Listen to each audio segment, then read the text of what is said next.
رب اشرح لي صدري ويسر لي أمري واحلل عقدة من لساني يفقهوا قولي يا رب العالمين. السلام عليكم ورحمة الله وبركاته.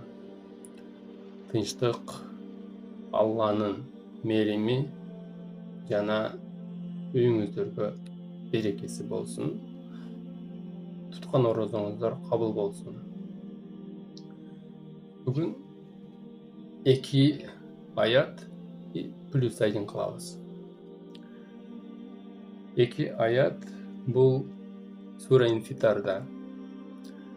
Аллах Субхана ва Тааля айтты: «Иннал абрара лафи наим ва иннал фуджара лафи жахим» dedi. Эми переводуга карасак, бүт Куранда биз табабыз. Abrarlar, то есть takıba adamlar gelecekte cennatta boluşat deydi. İnnel fuccara lefi cahim degende günökörler gelecekte cehennem alabıda boluşat deydi. Бирок, если арабский грамматикага карасак, бул жерде келечек жөнүндө кеткен жок. Бул жерде именно ушул жашоодон башталып кете жатканын түшүнөбүз. Себеп дегенде лафи жахим, лафи наим деп келип жатат. Эми разбор кылып көрөлү. Мисалга айтканда, Аср сүрөсүндө Аллах Субханаху ва Тааля айтты: «Вал аср». Аср убактысы менен касам. «Иннал инсана лафи хуср». Чындыгында ар бир адам, бул жерде почему ар бир адам? Потому что аль келип жатат, то есть бул общностьти билдирет, бүт бардыгысы дегенди. Ошондой эле ар бир адам хусрда. Хуср эми банкрот. Караңыз. Банкрот бул бир заматта болуп кала турган нерсе эмес.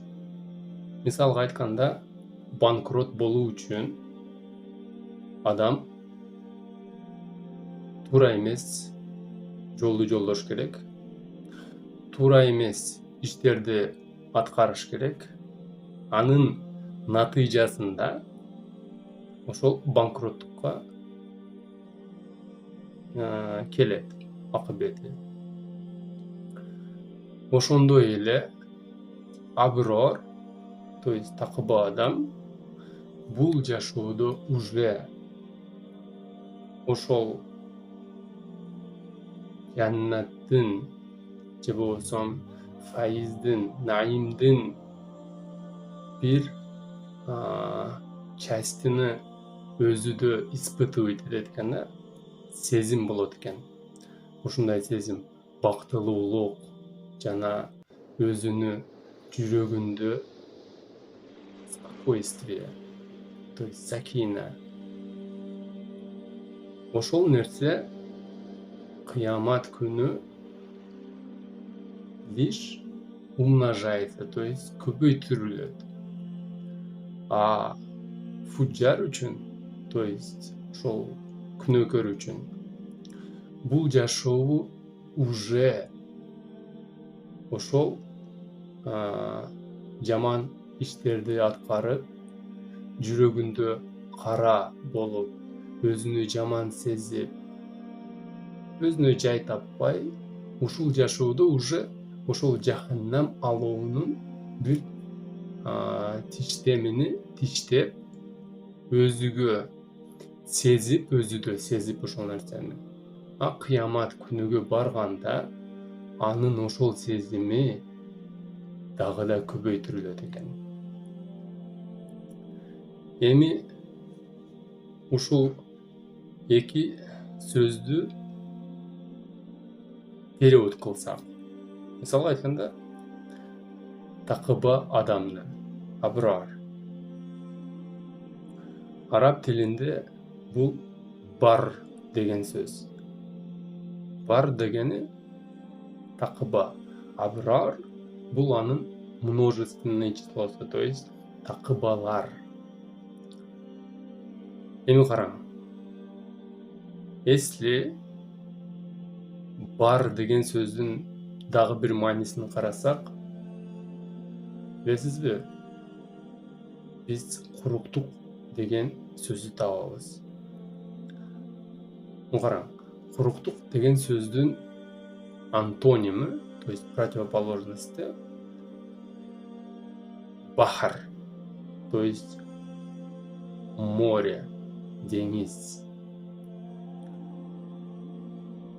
Абрордун противоположности фуджар болуп жатат. Такыбанын противоположности антонимы. Бул эмне? Күнөөкөр адам.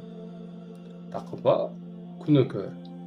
Ошондой эле бар куруктуктун противоположности, то есть антонимы.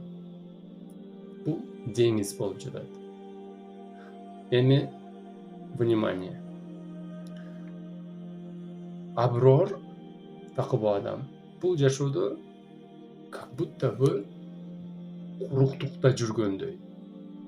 То есть буту жерде каттуу туруп, жыгылып кетпей, же болбосо жаман жолдорго жүрүп кетпей, буту тупа тура турат. Эч кандай кыйынчылыгы жок. А фуджар бул как бахарда жүргөндөй. То есть ошол эле деңиздин ичинде бутуда эч кандай кармачуу жок. Как будто бы чөгүп кетейин деп жүргөндөй да. То есть если фуджар ошол деңизде калып чөгүп кетейин деп жүрсө, ал үчүн кыйынчылык. Ошол эле бул жашоодо жаханнамдын бир тиштемини тиштегенге барабар. Себеп дегенде бутуда кое турган жери жок. Ал в любой момент чөгүп кетиши мүмкүн. Ошодон коркуп, кыйналып жүрөт. Аброр бутуда ошол тирешеси бар. Буту тура коюлат, тура жүрөт. Ошон үчүн иншаллах ал бул жашоодо уже жаннаттын наимини тиштеп, аны сезип, жүрөгү спокойствие менен кетет экен. Иншаллах жаннатта ал